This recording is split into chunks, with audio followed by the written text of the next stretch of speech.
ça que je dis que les musulmans ne réalisent pas ce qui leur arrive, parce que une fois qu'une habitude est intégrée dans notre façon de vivre, on pense que c'est normal. On pense qu'elle ne nous a pas été transmise.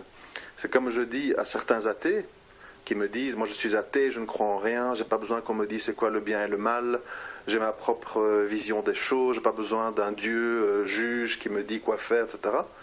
Je dis, tu ne te rends pas compte, mais ta notion du bien et du mal, ton caractère, tes instincts, ta façon de réagir, ta perception des choses est dictée par l'éducation de ton enfance. Si tes parents étaient des hippies de mai 68, tu es influencé par ça. Si tes parents étaient des catholiques pratiquants, tu es influencé par ça. Le néant, le vide et le zéro absolu n'existent pas dans la nature. Parce que la nature a horreur du vide. Il y a toujours quelque chose qui occupe le cerveau ou le cœur d'une personne, malgré lui. Ça veut dire même si tu n'aimes pas,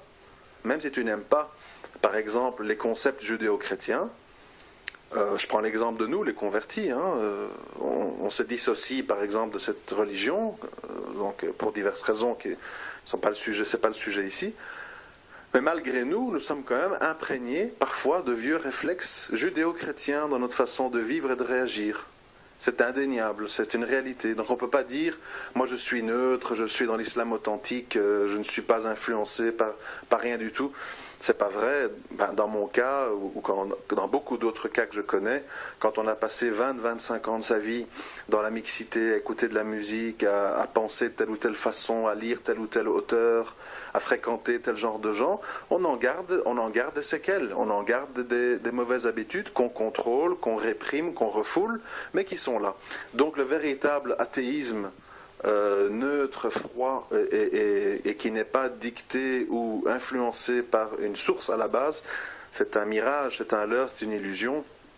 Tout le monde est le fruit indirectement d'une idéologie, soit laïque, soit écologiste, soit judéo-chrétienne, soit islamique, etc., etc. Bref.